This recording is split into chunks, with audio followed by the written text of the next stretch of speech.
Hello बच्चों, ई सरल की फिजिक्स रिवीजन सीरीज में आपका बहुत बहुत बहुत स्वागत है। वेलकम।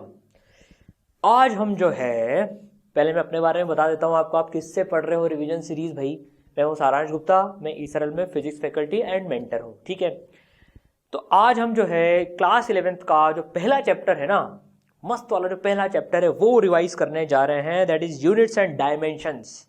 ठीक है, ये छोटू चैप्टर होता है और इसमें से जब क्वेश्चन आते हैं वो वेटेज तो सेम, जो एक क्वेश्चन आता है जेई मेन नीट एडवांस में वो नंबर तो उतने कैरी करता है वो। तो ये चैप्टर हमें आना चाहिए और ये चैप्टर की मदद से क्या होता है, काफी सारे जो दूसरे चैप्टर है ना उनके भी ऑब्जेक्टिव अप्रोच में कई बार काम आ जाता है, ऑप्शन एलिमिनेशन में भी। ठीक है ना, यूनिट्स एंड डायमेंशंस की मदद से। तो this is an important chapter, छोटा सा चैप्टर है, फटाफट से रिवाइज करेंगे इसको अपन। ठीक है, इसका माइंड मैप भी जो है, देखो आपको इसका माइंड मैप ये मिल जाएगा यहाँ पर। ठीक है, इसमें माइंड मैप में हमने सब चीजें डाल रखी हैं। माइंड मैप को डाउनलोड करने का जो लिंक है वो आपको डिस्क्रिप्शन में मिलेगा। ठीक है, अब देखो जो ई सरल है, आपको मैं ई सरल के बारे में भी बताता हूं। ई सरल एक प्रिपरेशन प्लेटफॉर्म है IIT JEE, JEE main, NEET, class 10th और हम छोटी क्लासेस में भी बना रहे हैं, और जिसमें आपको पूरी तरह से प्रिपरेशन आप कर सकते हैं, वो भी अपने घर बैठे अफोर्डेबल प्राइस में और एकदम जबरदस्त तरीके से एक्सपीरियंस टीचर की मदद से। इसमें पूरे वीडियो लेक्चर्स होते हैं, देखो, जिसमें अपन ने पूरा विजुअलाइजेशन से टेक्नोलॉजी का पूरा इस्तेमाल करा है। और उसके बाद में आपको होमवर्क मिलता है, आपको शीट्स मिलती हैं जिसमें हर लेक्चर के कॉरस्पॉन्डिंग आपको होमवर्क करना होता है। फिर अपने टॉपिक वाइज टेस्ट होते हैं, फिर अपने रिव्यू टेस्ट होते हैं। इसमें पूरी मेंटरशिप भी होती है, आपको एक मेंटर भी असाइन होता है जो आपको पूरा आपके टेन्योर में गाइड करता है कि ऐसे करना है, अब ऐसे करना है, आप धीरे चल रहे हो, आप थोड़ी सी स्पीड और बढ़ाओ, थोड़ी सी ये चीज बढ़ाओ, पूरा आपको नजर रखता है आपके ऊपर में वो। और आपको पता है इसका जो पूरा प्रोग्राम चॉकआउट करते हैं, पूरा जो प्लानिंग पार्ट रहता है वो एनके गुप्ता सर का रहता है, जिन्हें 30 साल का एक्सपीरियंस है, रिच एक्सपीरियंस। वो एक्सपर्ट है यार, मास्टर प्लानर है वो। जिस तरह से प्लानिंग करते हैं ना, एक एक बच्चे के हिसाब से देखते हुए पर्सनलाइज प्लानिंग होती है पूरी की पूरी। ठीक है, तो आप ई सरल ऐप एक्सप्लोर करें। कहाँ मिलेगी आपको वो? प्ले स्टोर पे मिलेगी। प्ले स्टोर पे जाएं, ई सरल टाइप करें, ई सरल को इंस्टॉल करें। काफ़ी सारी चीज़ें हमने फ्री रख रखी हैं, वो आपके पूरे जब तक आप एग्जाम नहीं देंगे तब तक वो फ्री हैं। और कुछ चीज़ें जो प्रीमियम मॉडल में हैं वो आप ट्राई कर सकते हैं, एक टाइम अप पीरियड है, वहां तक आप ट्राई कर सकते हैं, उनको ट्राई करके जरूर देखिए।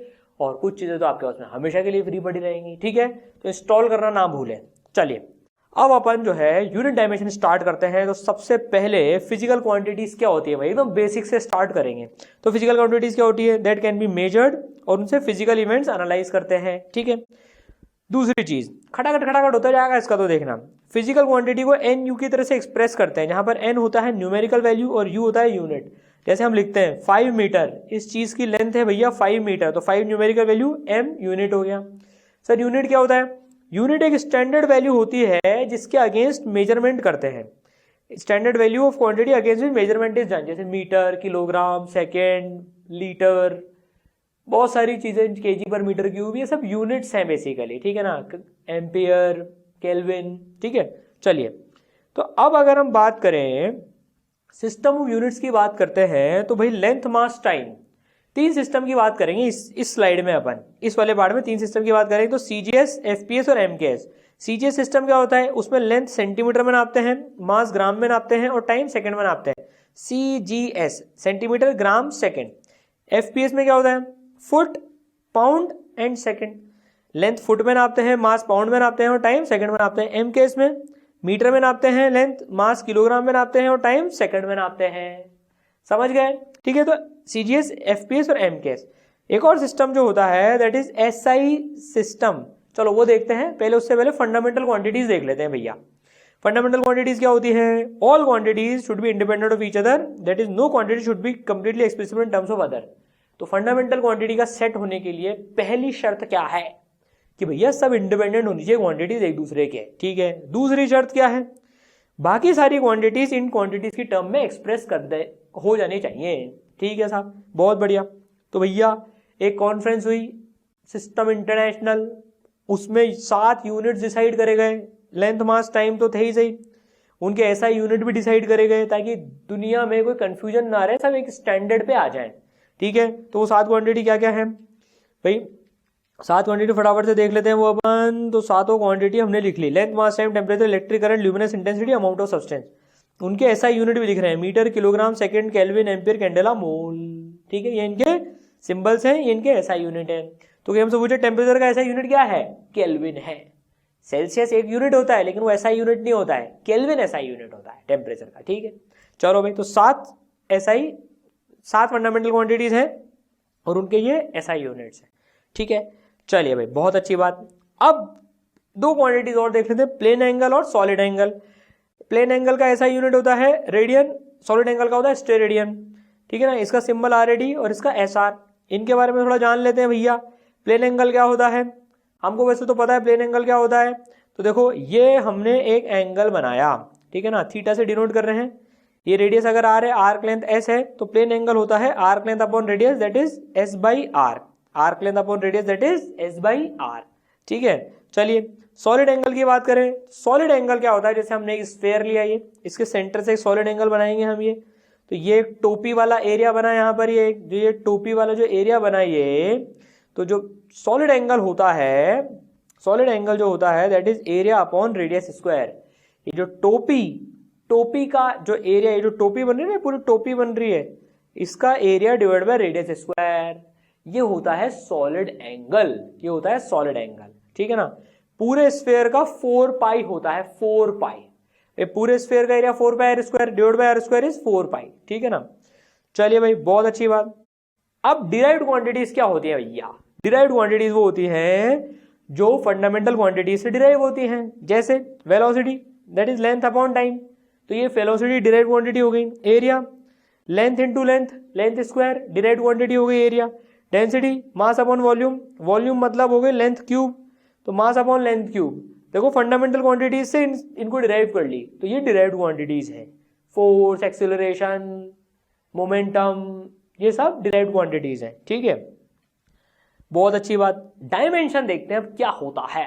तो भैया जैसे वेलोसिटी को हम लिखते हैं लेंथ बाय टाइम, तो लेंथ की पावर 1, टाइम की पावर -1।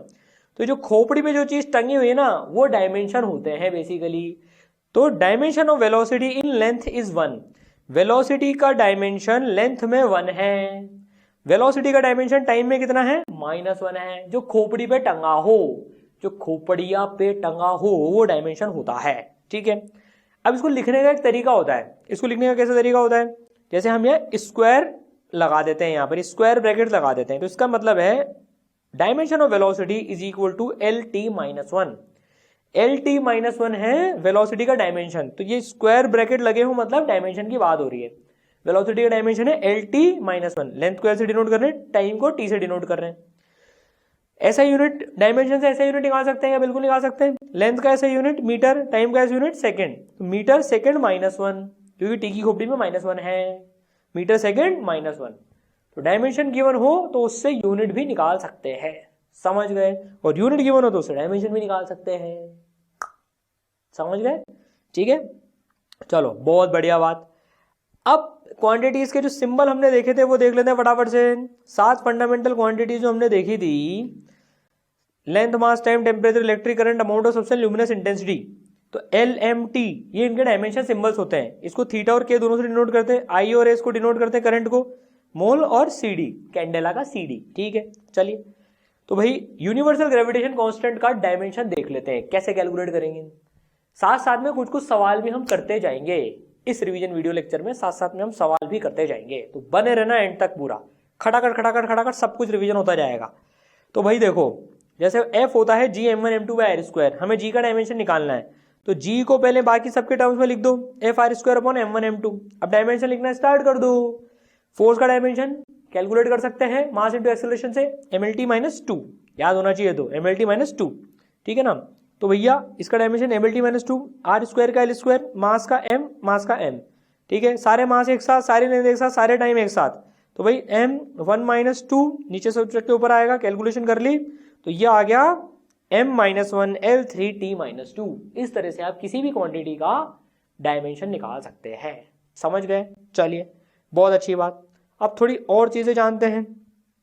एंगल देखते हैं। जैसे देखो एंगल हमने पढ़ा था, एंगल क्या होता है, आर्क लेंथ अपॉन रेडियस। इसका डायमेंशन देखेंगे तो आर्क लेंथ अपॉन रेडियस, दोनों लेंथ है तो लेंथ बाय लेंथ, ये डायमेंशनलेस क्वांटिटी हो गई। तो एंगल का डायमेंशन हो गया m0 l0 t0, सबकी खोपड़ी पे 0 है तो उसे हम डायमेंशनलेस क्वांटिटी बोलते हैं।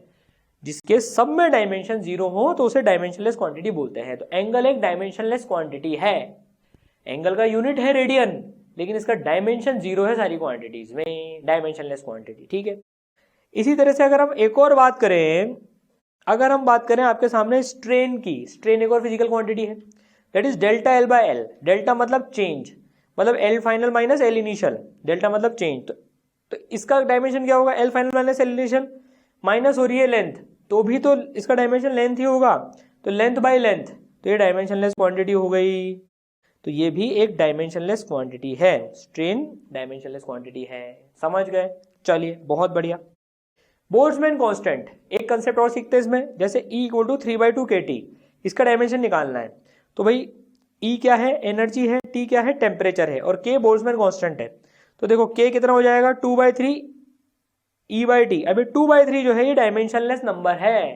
तो जो नंबर लिखा होता है ना, ये डायमेंशनलेस नंबर होता है। जैसे kinetic energy equal to half mv², तो ये हाफ जो है डायमेंशनलेस नंबर होता है, ठीक है।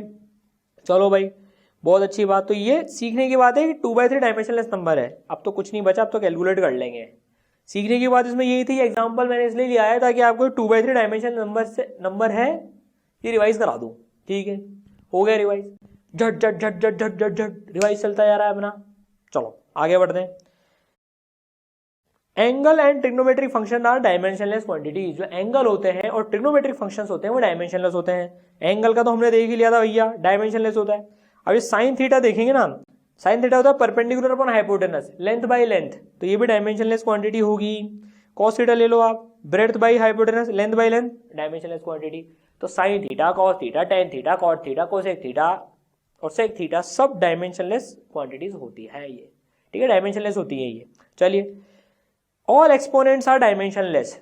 जैसे हमने बोला 2 की पावर a, ये डायमेंशनलेस नंबर है, इसकी खोपड़ी पे कुछ टंगा हुआ है।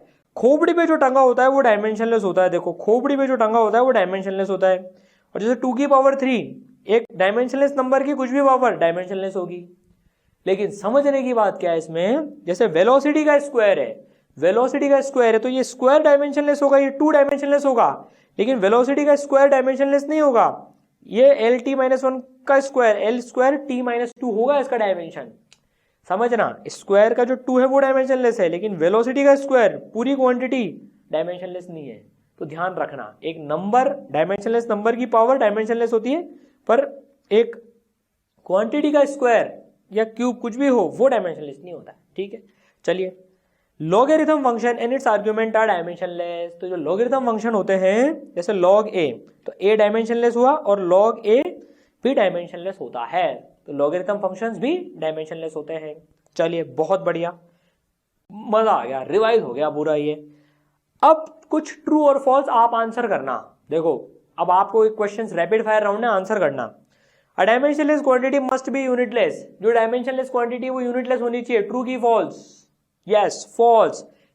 बताओ क्या सारी डायमेंशनलेस क्वांटिटी यूनिटलेस होती है क्या? नहीं। एग्जांपल बताओ, एंगल, एंगल का यूनिट होता है रेडियन, लेकिन वो डायमेंशनलेस होती है। तो यूनिट है पर डायमेंशनलेस है, ठीक है। तो dimensionless quantity must be unitless, ये गलत है। कोई हमसे पूछे dimensionless quantity may have a unit, ये बताओ डायमेंशनलेस क्वांटिटी के पास यूनिट हो सकता है क्या? यस, ट्रू है इसका आंसर। एग्जांपल हमने देखा था एंगल, ठीक है। एक और ट्रू फॉल्स बताओ। A unitless quantity may not be dimensionless.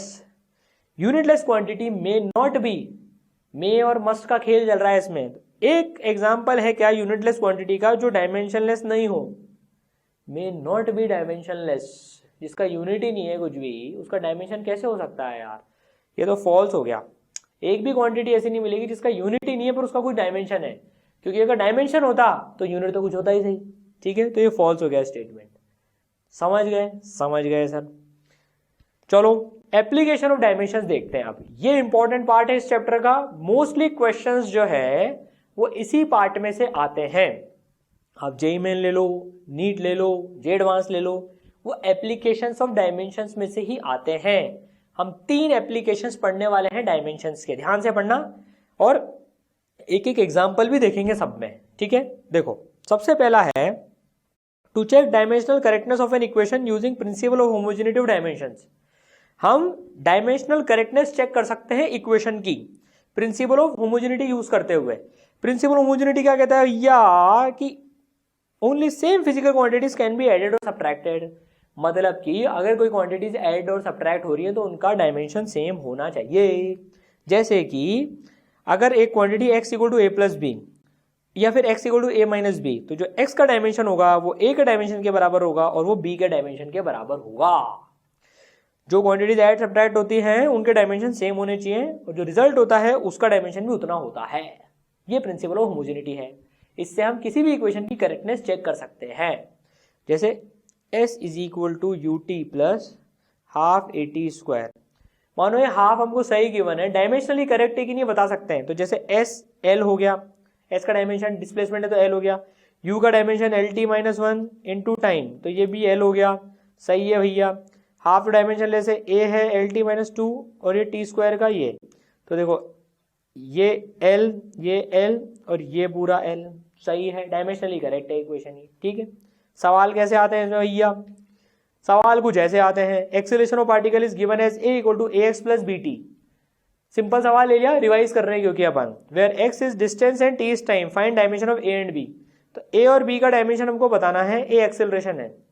Principal of homogeneity से a का जो डायमेंशन होगा वो ax पूरी क्वांटिटी का होगा और bt पूरी क्वांटिटी का होगा। सॉल्व कर लेते हैं भैया, a का डायमेंशन ax के बराबर, a का पता है क्या एक्सेलरेशन का, बिल्कुल पता है। a का डायमेंशन a इंटू एक्स का डायमेंशन के बराबर L T minus two, a का डायमेंशन x है डिस्टेंस तो l हो गया, तो a का डायमेंशन हो गया l से l कट जाएगा t माइनस टू हो गया। सिमिलरली bt का सॉल्व कर सकते हैं, तो a इक्वल टू bt, ये हो गया, पूरा सॉल्व करते जाएंगे तो b का डायमेंशन आ जाएगा। कंसेप्ट समझ में आया। तो जो एडिशंस होते हैं ना जांजाबी टर्म्स के, वो उनके डायमेंशन सेम होते हैं। क्लियर, चलो आगे बढ़ते हैं, सेकेंड एप्लीकेशन देखते हैं भैया। सेकेंड एप्लीकेशन है conversion of units. Unit conversion में काम में ले सकते हैं ये डायमेंशंस को। जैसे 1 metre equal to 100 centimetre equal to 1000 millimetre, तो देखो n1u1 equal to n2u2 equal to n3u3, तो nu इक्वल टू कॉन्स्टेंट होता है, nu equal to constant, n1u1 n2u2 n3u3। मतलब जैसे जैसे देखो यूनिट छोटा होता जा रहा है, न्यूमेरिकल वैल्यू बड़ी होती जा रही है। तो when ever unit become smaller numerical value increases. तो देखो न्यूमेरिकल वैल्यू जो है वो इंक्रीज करती जा रही है जैसे जैसे यूनिट छोटा होता जा रहा है, ठीक है। एग्जाम्पल देखें इसका, ये किस काम आता है। जैसे देखो हमें 1 न्यूटन की वैल्यू सीजीएस सिस्टम में निकालनी है। Conversion of unit second application है, 1 न्यूटन की वैल्यू सीजीएस सिस्टम में निकालनी है। तो भैया क्या करते हैं, पहले डायमेंशन लिख लेते हैं। mlt-2 होता है फोर्स का डायमेंशन। तो डायमेंशन लिख के बैठ जाओ। देखो आपको इसके पूरे लेक्चर्स देखने हैं ना यूनिट डायमेंशन के, तो ईसरल ऐप डाउनलोड करो। कहाँ मिलेगी आपको eSaral app? Google play store में मिलेगी। उसमें ट्राई तो करो यार, यूनिट डायमेंशन में ही मजा आ जाएगा, फील आ जाएगी एकदम, फिजिक्स से मोहब्बत होना स्टार्ट हो जाएगी। देखो पहला चैप्टर होता है ये, 11th का पहला चैप्टर होता है ये, तो देख लेना इसमें से, ठीक है। चलो तो F इक्वल टू mlt-2 लिख लिया। हमें 1 न्यूटन होता है SI यूनिट में, MKS में ले लो, SI यूनिट में ले लो, ठीक है। उसको CGS में करना है, तो हम लिख के बैठ गए n1u1 इक्वल टू n2u2 लिख के बैठ गए। ये है भैया अपना SI सिस्टम और ये है अपना CGS सिस्टम। तो यूनिट क्या होता है इसमें और इसमें यूनिट क्या होता है लिख लेते हैं जरा। तो 1, n1 की वैल्यू कितनी है 1 न्यूटन हो गया kg मीटर पर सेकंड स्क्वायर, m के बदले kg, l के बदले मीटर, t के बदले सेकंड, SI सिस्टम में। अब यहां पर n2 तो निकालना है, m के बदले ग्राम क्योंकि CGS में ग्राम होता है, l का मतलब सेंटीमीटर और t का मतलब सेकंड। n2 निकालना है तो भैया n2 निकालेंगे तो kg के नीचे g भेज दो, इसमें सेंटीमीटर m बाय सेंटीमीटर और second square but second square से सेकंड स्क्वायर तो कट ही जाएगा। अब kg से g और मीटर से सेंटीमीटर, एक काम करें g से g काट दें, m से m काट दें, तो 1 k/c आ जाएगा। ऐसा मत करना भैया कि सर g से g काट दिया, m से m काट दिया, k/c आंसर आ गया, ऐसे तो नहीं होता है। ये मत करना, पहले यूनिट तो सेम करो यार, फिर तो काटेंगे ना। ठीक है, तो ये 10³ ग्राम हो गया ये। अब ग्राम से ग्राम उड़ा दो भले अब, और ये 100 सेंटीमीटर बाय सेंटीमीटर, अब सेंटीमीटर सेंटीमीटर उड़ा दो, तो 10³ इंटू 100, 10⁵ आ जाएगी n2 की वैल्यू। तो 1 न्यूटन इज इक्वल टू 10⁵ इस सिस्टम में, और इसे डाइन बोलते हैं, डायन नहीं बोलते हैं, डाइन बोलते हैं, डाइन। तो 1 newton is equal to 1 newton is, और ये न्यूटन कहलाता है ये, और n2 की वैल्यू आ गई 10⁵, तो 1 न्यूटन इक्वल टू 10⁵ डाइन, डायन नहीं है, डाइन है वो, ठीक है ना। चलो बहुत बढ़िया, मजा आ गया सर। सेकंड एप्लीकेशन समझ में आई, कन्वर्जन ऑफ यूनिट्स। पहली क्या थी, प्रिंसिपल ऑफ होमोजेनिटी से चेक कर लेते थे कि डायमेंशनली सही है कि नहीं है। दूसरी कन्वर्जन ऑफ यूनिट्स।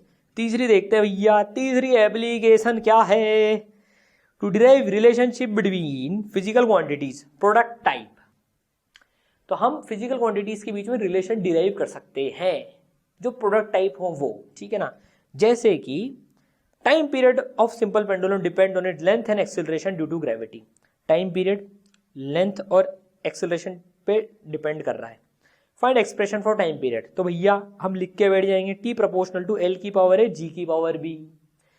L और एक्सेलरेशन ड्यू टू ग्रेविटी पे डिपेंड कर रहा है, हमें नहीं पता कैसे कर रहा है, तो खोपड़ी पे A और खोपड़ी पे B टांग दिया प्रोडक्ट टाइप मानते हुए, ठीक है ना। कांस्टेंट लगा देंगे K, ठीक है। अब डायमेंशन एनालिसिस कर डालो भैया, T का डायमेंशन इसका डायमेंशन के बराबर, तो T का डायमेंशन है T, K dimension less constant है, तो L की पावर A और G होता है LT माइनस 2 की पावर B। तो भैया सारे LL वाले एक साथ कलेक्ट कर लो और सारे TT वाले एक साथ कलेक्ट कर लो, खोपड़ियां कंपेयर कर लो, 0 A प्लस B के बराबर और -1 माइनस 2B के बराबर।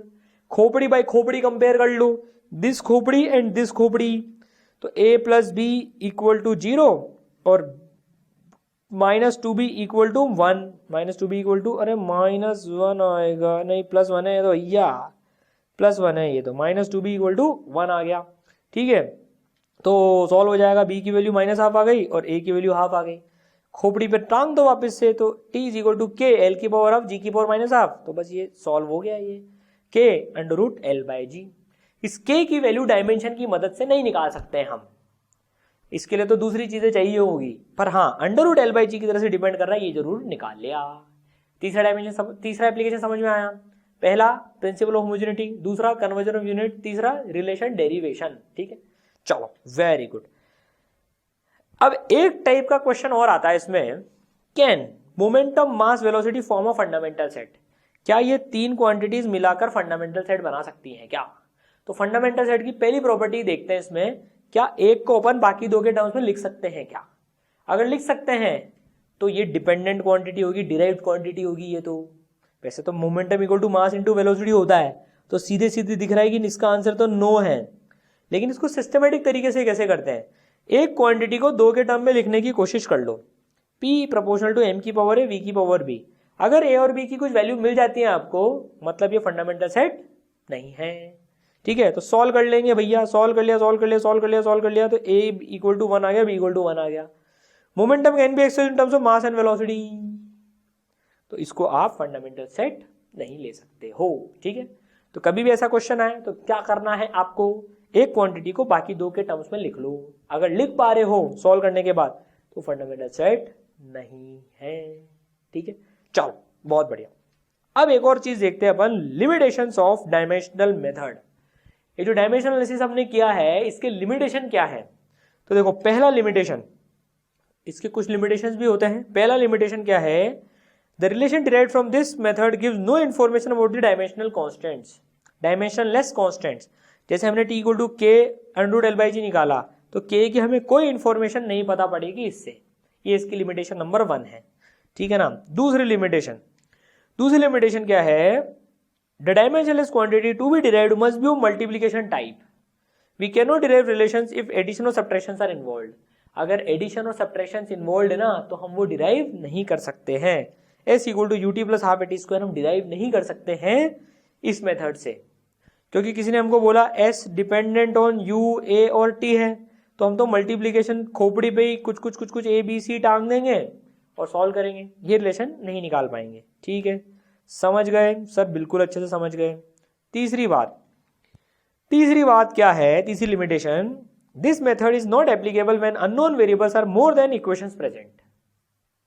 अगर नंबर ऑफ इक्वेशन ज्यादा हो गई, अननोन ज्यादा हो गए नंबर ऑफ इक्वेशन से, तो ये नहीं निकाल सकते। जैसे ये रिलेशन होता है, फ्लूइड में पढ़ोगे आप ये, F equal to eta area delta V by L, ये वेलोसिटी, ये लेंथ, ये कोफिशिएंट ऑफ विस्कोसिटी और ये एरिया।